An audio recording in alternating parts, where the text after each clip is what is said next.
social media presence has become so thoroughly integrated into daily identity construction that the boundary between lived experience and performed digital self becomes increasingly difficult to distinguish, where people make choices about which experiences to share and which to keep private based on complex calculations about personal brand management and social capital accumulation, or the performance of lifestyle through carefully selected photographs and status updates comes to feel as significant as the actual living of that lifestyle in ways that previous generations who lacked these digital platforms couldn't have anticipated or understood.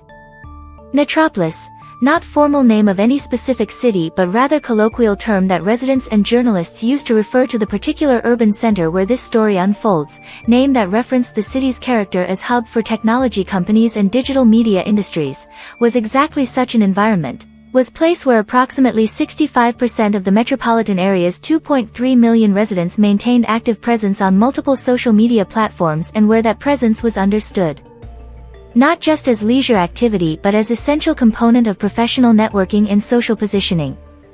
The city itself was located on the eastern coast of the United States, had experienced rapid growth over the past 2 decades as technology industry expansion had transformed what had been mid-sized manufacturing center into thriving digital economy hub that attracted young professionals from across the country and increasingly from international locations.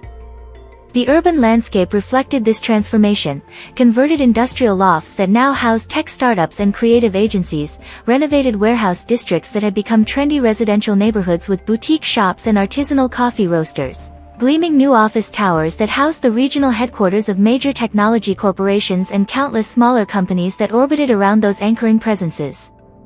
The social dynamics of Metropolis were shaped by this technology-centered economy in ways that affected not just work life but personal and social life as well. Professional networking occurred substantially through LinkedIn and Twitter, with people cultivating online presences that showcased their expertise and industry connections in ways that could lead to job opportunities and business partnerships. Dating occurred substantially through various apps that reduced potential romantic partners to profiles that could be swiped through with quick judgments based on photographs and brief self-descriptions. Social relationships were maintained substantially through Instagram and Facebook, with friendships and acquaintances creating ongoing low-level awareness of each other's lives through the steady stream of shared content even when they rarely or never met in person. This digitally mediated social environment created particular pressures and opportunities that shaped how people constructed their identities and managed their self-presentation. The opportunity was that you could carefully curate what aspects of yourself and your life you made visible to your various networks, could present yourself as adventurous through travel photos, as culturally sophisticated through documentation of museum visits and theater attendance, as professionally accomplished through sharing of work achievements and industry recognition, as socially connected through group photos and tagged check-ins at popular venues. The pressure was that this curation required ongoing effort and strategic thinking. You needed to maintain consistent posting frequency to remain visible in your network's feeds, needed to craft captions that struck appropriate balance between authenticity and polish, needed to monitor your engagement metrics to understand which types of content generated positive responses and which fell flat. Into this environment Anika Sharma had moved approximately 4 years earlier, relocating from smaller city in the Midwest where she'd completed her undergraduate degree in marketing and where she'd worked for 2 years at regional advertising agency before deciding that career advancement would require relocating to larger market with more opportunities in her field. She was now 28 years old, worked as marketing consultant for digital agency that served primarily technology and startup clients, earned salary that was comfortable but not extravagant given Metropolis's high cost of living, maintained lifestyle that balanced professional ambition with personal interests in hiking and photography and maintaining small circle of close friendships rather than extensive social network. Her approach to social media reflected both the professional necessity of maintaining digital presence and her personal preference for privacy and discretion. She maintained LinkedIn profile that was actively managed and regularly updated with professional accomplishments and industry insights that positioned her as knowledgeable marketing professional, maintained Instagram account that selectively shared aspects of her personal life, weekend hiking trips, occasional restaurant meals with friends, photographs from her apartment that showcased her modest but tastefully decorated living space, but that avoided oversharing or revealing too much about her internal emotional life or private relationships. The Instagram account had approximately 340 followers, mixture of professional acquaintances from her work network, friends from various life stages, family members who followed to stay updated on her life, and some strangers who'd apparently found her account through hashtags or mutual connections. The curation involved in maintaining this Instagram presence was substantial, even though Anika didn't post frequently, maybe 2 or 3 times per week on average, sometimes going several days without posting anything when her life felt too routine or when she couldn't capture photographs that met her standards for what was worth sharing. Each post required multiple decisions: which photograph to select from the several or dozens she'd taken of any given subject, how to edit that photograph to achieve appropriate aesthetic quality without looking overly filtered or artificial, what caption to write that would provide context without being overly wordy or seeming to try too hard for engagement, which hashtags if any to include to potentially extend reach beyond her existing follower base. The time investment was modest, maybe 15 to 20 minutes per post including photograph selection and editing and caption writing, but the psychological investment was more substantial. Each post represented decision about what aspects of her life were worth making public, what impression she wanted to create about herself and her lifestyle, what responses she hoped to generate from her various audiences. And after posting, there was the ongoing awareness of the post's performance, checking periodically to see how many likes it had received, who had liked it, whether anyone had left comments, whether the engagement metric suggested that her followers were responding positively or were becoming less interested in her content. Anika was aware that this curation and the anxiety about performance metrics that accompanied it were somewhat absurd, that social media engagement was a trivial measure of value that shouldn't matter to her self-conception or emotional well-being, that investing psychological energy in managing digital self-presentation was distraction from more substantial concerns and relationships. But she also recognized that social media presence had real professional and social consequences in Metropolis's digitally mediated environment, that maintaining appropriate online presence was necessary for career advancement and for sustaining social connections, that opting out entirely would mean foreclosing opportunities and relationships that required digital engagement even if that engagement sometimes felt exhausting or trivial. So she continued maintaining her carefully curated presence, continued making strategic choices about what to share and what to keep private, continued monitoring her engagement metrics with mixture of genuine interest and self-aware embarrassment about caring so much about such seemingly trivial measures of social validation. The friend request arrived on a Tuesday evening in late October, at approximately 8:47 p.m. according to the timestamp that Anika would later check when she was trying to reconstruct the exact timing and sequence of events. She was at home in her apartment, one-bedroom unit on the 4th floor of converted industrial building in the Riverside neighborhood, approximately 650 square feet, rented for $1,850 per month, which represented roughly 35% of her pre-tax income and which she considered barely affordable but worth it for the location and the building's character and amenities. The apartment itself reflected Anika's aesthetic sensibilities and her financial constraints, furnished primarily with items from IKEA and from consignment shops that she'd carefully selected to create cohesive look that appeared more expensive than it actually was, decorated with minimal but intentional touches including several framed prints of nature photography and some plants that added life to the space without requiring extensive maintenance, organized with the particular tidiness that characterized people who lived in small spaces and who needed to maintain order to prevent the space from feeling cluttered or chaotic. She'd been spending the evening working on proposal for potential client, was sitting on her small couch with her laptop balanced on her knees, was checking her phone periodically both to take breaks from the proposal work and to monitor for any urgent messages that might require immediate response. The notification appeared as red badge on her Instagram app icon, the distinctive visual signal that something new required her attention, that someone had engaged with her presence in ways that created obligation or opportunity for her to respond. When she opened Instagram and navigated to the Notifications tab, she saw, Arjun.Rao47 sent you a friend request. The notification was simple, was identical in format to the hundreds of similar notifications she'd received over the years from acquaintances and strangers requesting to follow her account. But the name created immediate emotional response that was entirely different from her typical reaction to follower requests, surge of recognition mixed with confusion and nostalgia and uncertainty about what this notification meant and how she should respond to it. Arjun Rao. She hadn't heard that name or thought about that person in approximately 10 years, hadn't maintained any contact since they'd been childhood neighbors in the small city where she'd grown up and where they'd lived on the same residential street from when Anika was 8 years old until Arjun's family had moved away when she was 14. The 6 years of their childhood friendship had been significant at the time. They'd attended the same schools, had played together after school and on weekends, had been part of the same social circle of neighborhood children, had shared the particular intimacy that childhood friendships create when they develop during formative years, when social identities are still fluid and when vulnerability is less frightening than it becomes in adolescence and adulthood. But after Arjun's family had moved, relocated to different city approximately 3 hours away for his father's job, they'd maintained contact only briefly. A few phone calls during the first months after the move, some exchanged letters that had gradually become less frequent, eventually just annual holiday cards that had continued for maybe 2 years before stopping entirely as they'd each become absorbed in their new separate lives and as the childhood friendship had faded into memory rather than remaining active relationship.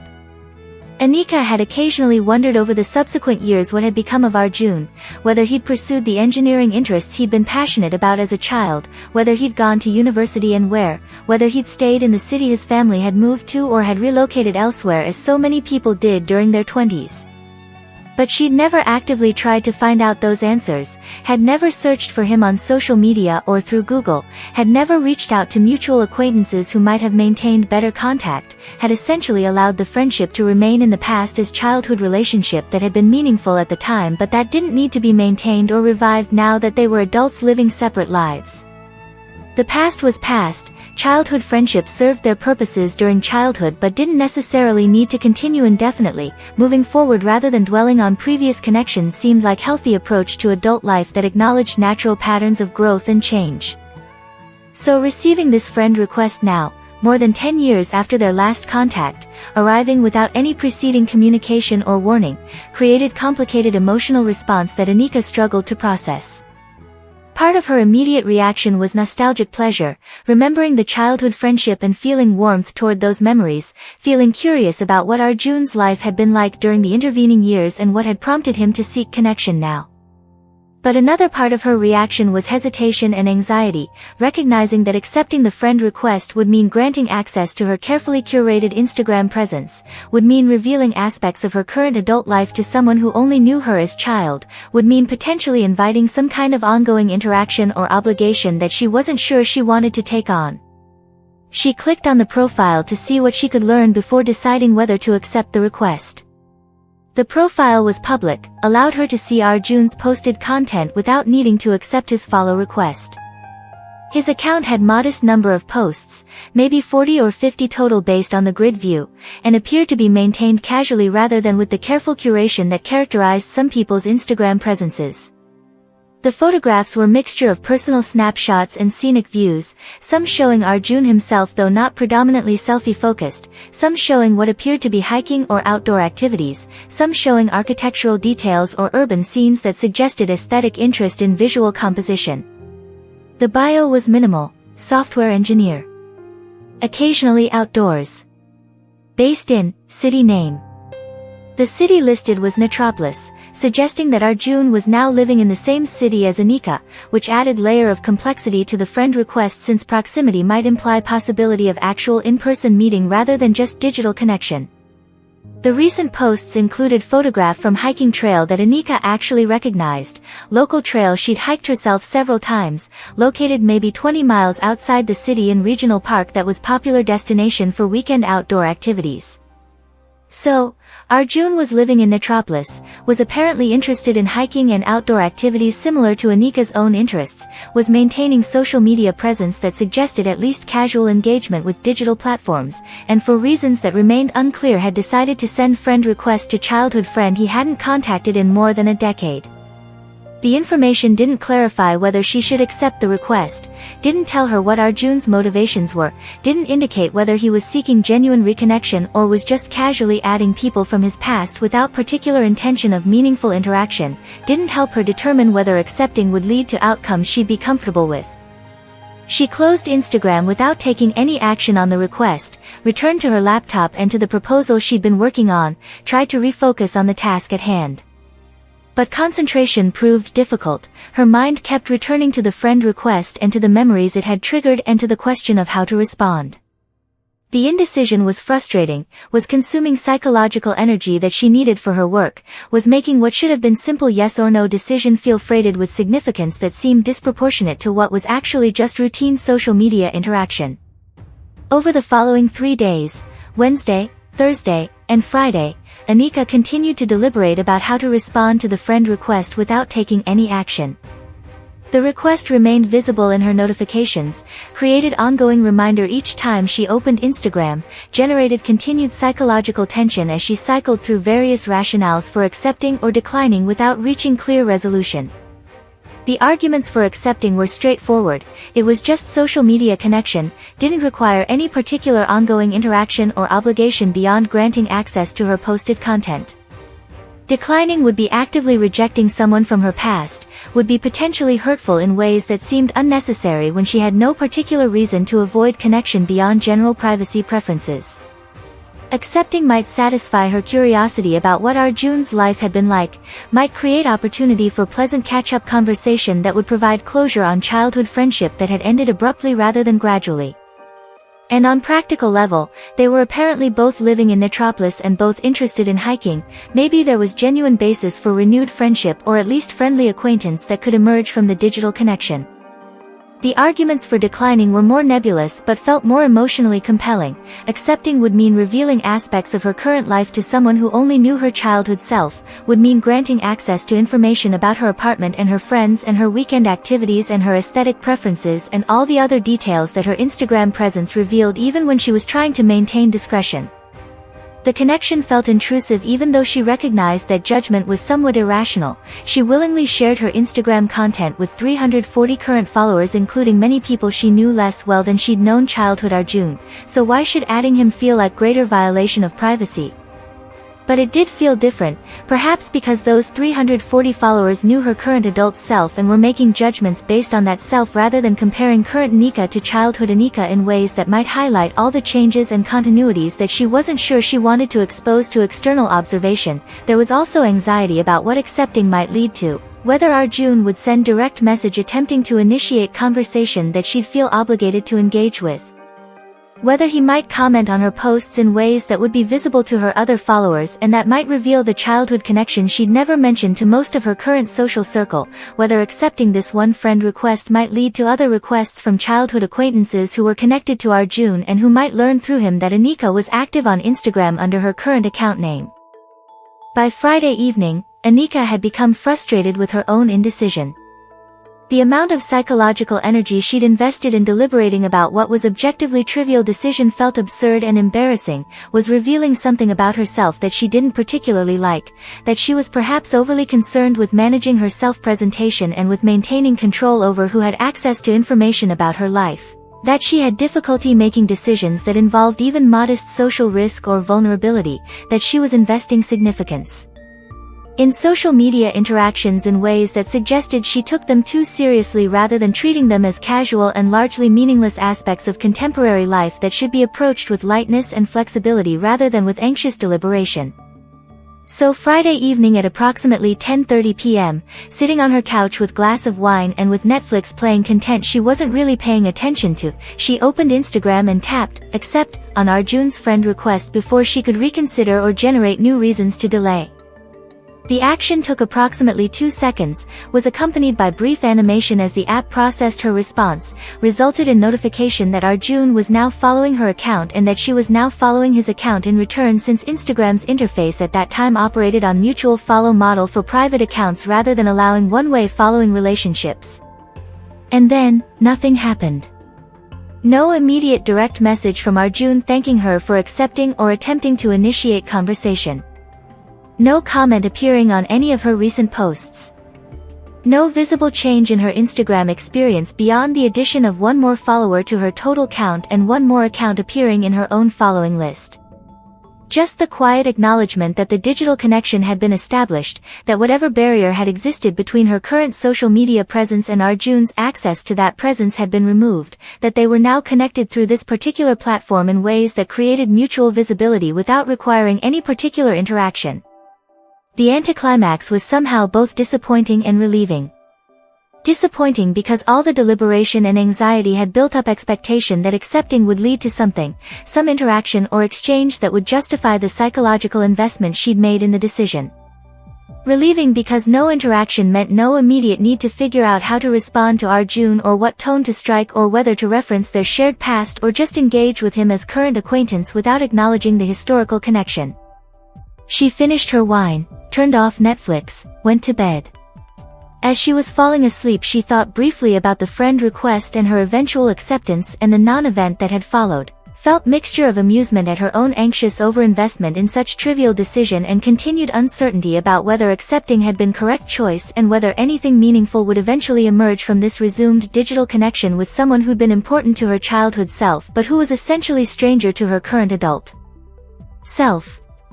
The following weeks passed without any direct interaction with Arjun despite their newly established Instagram connection.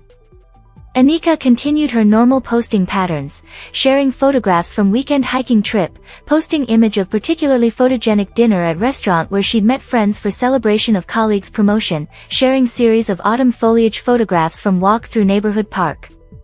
Arjun didn't like any of these posts, didn't comment on them, gave no visible indication that he was actually viewing her content even though Instagram's interface didn't provide detailed analytics about who was viewing posts unless they actively liked or commented.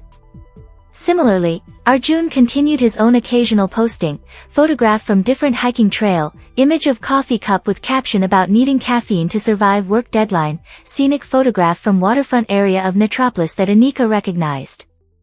She viewed these posts when they appeared in her feed, didn't like or comment on them, maintained the same silence that Arjun was maintaining toward her content. The mutual silence created strange situation where they were technically connected and presumably viewing each other's content but were not engaging in any actual interaction that would acknowledge or develop that connection. It was as if the friend request and its acceptance had existed purely as symbolic gesture, establishing that connection was theoretically possible but not actually executing on that possibility through any substantive communication. Anika found herself thinking about this situation with increasing frequency and with growing sense that something about it was revealing or significant even though she couldn't quite articulate what that significance was. The silence wasn't uncomfortable exactly, didn't create social pressure or obligation that made her feel she needed to break it through forced interaction. But it was somehow thought-provoking, was raising questions about what social media connection actually meant and what function the friend request had served if it wasn't leading to any actual communication or relationship maintenance. Was the connection valuable in itself even without interaction? Did having mutual visibility into each other's lives create some form of relationship or understanding that didn't require direct communication? Was the friend request simply about establishing that digital connection as acknowledgement of their shared past, without any expectation that it would lead to present engagement? Or was the silence just temporary state that would eventually lead to interaction once sufficient time had passed or once some appropriate occasion arose that would make communication feel natural rather than forced? She didn't have clear answers to these questions, found herself oscillating between different interpretations based on her mood and on how much weight she was assigning to the situation in any given moment. Sometimes she thought the connection was meaningless, just two people who'd known each other as children now casually following each other's social media without any particular intention or significance. Sometimes she thought the connection was actually quite meaningful. An acknowledgement that their childhood friendship had mattered and continued to matter in some way even though they weren't actively maintaining relationship, a recognition that certain connections persist even when they're not actively maintained through ongoing communication. The uncertainty was frustrating but was also oddly compelling, was creating ongoing low-level engagement with questions about digital connection and relationship maintenance and the role of social media in contemporary social life that felt more substantive than the typical casual scrolling and posting that characterized her normal Instagram use. The situation with Arjun had somehow transformed social media from background activity that she engaged in semi-automatically into something that warranted conscious reflection and questioning, had made visible patterns and assumptions that usually operated beneath her awareness. By late November, approximately 6 weeks after accepting Arjun's friend request, Anika had developed more articulated understanding of what the situation was revealing about her relationship to social media and about the nature of digital connection more broadly. The understanding emerged gradually through various experiences and observations and conversations rather than arriving as sudden insight, accumulated through small moments of noticing and questioning that eventually cohered into more comprehensive perspective. One component was recognition of how much psychological energy she was investing in managing her Instagram presence and in monitoring her engagement metrics and follower counts. The anxiety she'd experienced about whether to accept Arjun's friend request had been disproportionate to the actual stakes involved, had revealed that she was treating Instagram as space where she needed to maintain careful control rather than as casual platform for sharing aspects of her life with people she knew. The recognition didn't immediately change her behavior. She continued curating her posts and monitoring engagement, but it did create some distance from those practices, allowed her to observe them with slight irony and self-awareness that made them feel less compulsive even as she continued performing them. Another component was recognition of how social media created illusion of connection that could substitute for but couldn't fully replace actual communication and relationship maintenance. She had 340 Instagram followers, many of whom she considered friends or friendly acquaintances, but how many of those people would she actually reach out to if she needed support or wanted to have meaningful conversation? How many of those connections existed primarily through social media rather than through any in-person interaction or substantive communication? The mutual silence with Arjun was extreme version of pattern that characterized many of her Instagram connections, existence of digital link that created awareness without necessarily creating relationship. Third component was recognition of how nostalgia operated in digital age, how platforms like Instagram created opportunities for reconnecting with people from past in ways that previous generations hadn't had access to. The friend request from Arjun had triggered flood of memories about childhood that Anika hadn't actively thought about in years, had made her aware of how much that period of her life had shaped her even though she rarely consciously referenced it. But the easy availability of digital reconnection also created new complications. Should you maintain connections with everyone who'd been part of your past? Should digital connection with childhood friends be pursued even when you'd naturally grown apart and developed separate adult lives? What obligations or expectations did accepting friend request from someone you'd known decades ago create? These various recognitions didn't lead to dramatic changes in Anika's social media behavior or in her relationship with Arjun specifically. She continued maintaining her Instagram presence much as before, continued posting and engaging with her existing network, continued not directly interacting with Arjun even as they remained connected and presumably continued viewing each other's content. The mutual silence persisted, began to feel like settled state rather than temporary situation waiting to be resolved through eventual communication. But her internal relationship to these practices had shifted subtly. She was more aware of what she was doing and why, was more conscious of the choices involved in curating her online presence and in deciding which connections to maintain and which to allow to lapse, was more skeptical about whether social media engagement constituted meaningful connection or was just simulation of connection that satisfied social needs without fully meeting them. The shift was primarily internal rather than externally visible. Her Instagram feed looked the same, her posting patterns remained consistent, her follower count continued its gradual increase as she added new connections and occasionally removed dormant accounts. But she was engaging with the platform differently psychologically, with more conscious intention and less automatic assumption that what happened on Instagram was equivalent to actual social life, with more awareness of the gap between digital connection and substantive relationship, with more acceptance of that gap as inherent feature of social media rather than as problem requiring resolution. In early December, approximately 2 months after accepting Arjun's friend request, Anika finally broke the mutual silence by sending him a direct message. The decision to message him wasn't prompted by any particular event or realization, was just gradual recognition that the ongoing curiosity about why he'd sent the friend request and what he'd been doing during the intervening years warranted direct inquiry rather than continued passive observation of his occasional Instagram posts. The message she sent was deliberately casual, designed to acknowledge their shared past without making it feel heavy or requiring extended response. "Hey Arjun, saw your friend request a while back and have been meaning to say hi. Crazy that we're both in Metropolis now. How long have you been here?" His response came approximately 4 hours later, was similarly casual in tone. "Hey Anika. Yeah, it's wild that we ended up in the same city. I moved here about 2 years ago for work. Been meaning to message you but wasn't sure if you'd remember me from the old neighborhood. How've you been?" The exchange continued through several more messages over the next 2 days, covering basic catching-up territory, where they'd gone to university, what work they were currently doing, whether they enjoyed living in Metropolis, whether they'd maintained contact with anyone else from their childhood neighborhood. The conversation was pleasant without being particularly deep, was providing answers to factual questions about each other's lives without creating emotional intimacy or revealing much about their internal experiences or current personalities beyond the surface details. Eventually Arjun suggested they meet for coffee sometime to catch up properly rather than continuing to message. Anika agreed. They made tentative plans to meet the following weekend at cafe near the waterfront area where they could walk afterwards if weather was decent. The plan was established but left somewhat loose. They'd confirmed general intention without setting specific time or making binding commitment that would be awkward to cancel if either of them had second thoughts. The coffee meeting occurred as planned, lasted approximately 90 minutes, involved both the awkwardness of meeting someone you once knew well but haven't seen in a decade and the surprising ease that came from having shared childhood history even when adult selves were substantially different from childhood selves. They talked about their respective work, about Metropolis and their experiences living in the city, about the hiking trails they'd each explored and whether they might want to hike together sometime. They referenced some shared memories from childhood but didn't dwell on the past extensively, seemed to recognize implicitly that the point wasn't to recreate childhood friendship but rather to determine whether current them had sufficient compatibility and interest to develop some form of adult friendship or friendly acquaintance. The meeting was successful without being transformative.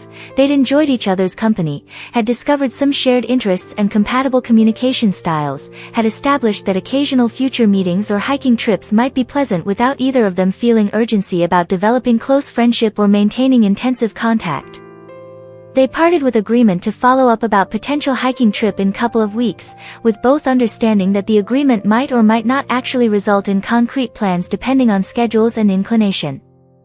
Over the subsequent months, Anika and Arjun developed casual friendship that operated primarily through occasional in-person meetings rather than through intensive digital communication. They went on several hiking trips together, met for coffee or lunch every few weeks when their schedules aligned, maintained the Instagram connection that had initiated their renewed contact but didn't engage extensively with each other's posts beyond occasional likes and brief comments. The friendship was pleasant and genuine without being particularly intimate or central to either of their social lives, was one connection among many rather than primary relationship, was valued but not essential. Looking back on the whole sequence, from the friend request in October through their developing casual friendship over the following months, Anika recognized that her initial anxiety about accepting the request had been simultaneously overblown and understandable.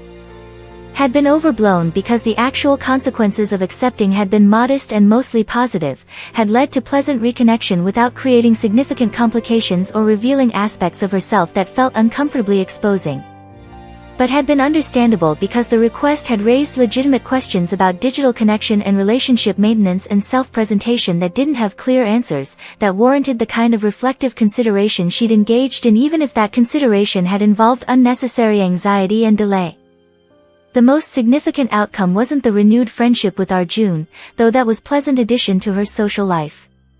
The most significant outcome was the shift in her understanding of social media and digital connection, the recognition that online platforms created forms of connection that were real but limited, that digital presence required curation that shaped but couldn't fully determine how others perceived you. That childhood connections could be maintained or revived through digital means but that doing so raised questions about continuity and change and about what it meant to know someone across different life stages. These recognitions didn't lead her to quit social media or to dramatically change her usage patterns. She continued maintaining her Instagram presence, continued curating her posts and monitoring her engagement, continued making strategic choices about what to share and what to keep private. But she did so with more conscious awareness of what she was doing and with less anxiety about whether she was doing it correctly, with more acceptance that there was no single right way to navigate digital self-presentation and relationship maintenance in contemporary urban environment where online presence had become normalized expectation rather than optional activity. Digital connections don't always lead to engagement, but they can remind us of our history, growth, and values in ways that warrant attention even when they don't produce immediate practical outcomes or visible changes in daily life. The friend request from Arjun didn't change Anika's life in dramatic ways, didn't lead to profound personal transformation or to relationship that became central to her emotional well-being. But it did create opportunity for reflection about patterns and assumptions that usually operated beneath conscious awareness, did prompt questions about what connection means in digital age and about how to maintain authentic self while also managing carefully curated online presence. The lesson isn't that you should accept every friend request or that all digital connections are equally valuable or that social media engagement constitutes substitute for substantive relationship. The lesson is that even seemingly trivial digital interactions can serve as prompts for deeper reflection if you're willing to pay attention to what they're revealing about your relationship to technology and to connection and to self-presentation, if you're willing to notice the anxiety or curiosity or nostalgia that particular notifications trigger rather than just automatically accepting or declining without conscious thought. So embrace the quiet lessons behind every notification. When you receive friend request from someone you knew in different life stage, pause before reflexively accepting or declining and ask yourself what the request is triggering, what memories, what curiosities, what anxieties about how you're being perceived or what connections you're willing to maintain. When you're curating post for Instagram or other platform, notice the strategic thinking involved and question whether that curation is serving purposes you actually value or is just habitual performance that you're engaging in because everyone else is doing the same. When you're scrolling through feed and observing others' carefully curated presentations, recognize the gap between what's being shown and what's being lived, between digital connection and substantive relationship. These reflections won't necessarily change your behavior. You might continue maintaining curated online presence and accepting friend requests and scrolling through feeds much as before. But the conscious awareness of what you're doing and why makes the behavior more intentional rather than automatic, creates space for choice rather than compulsion, allows you to engage with digital platforms as tools that serve purposes you've deliberately selected rather than as environments that shape your behavior without your conscious awareness or consent. Digital connections don't always lead to engagement, but they can remind us of our history, growth, and values. Embrace the quiet lessons behind every notification. Be StoryWise.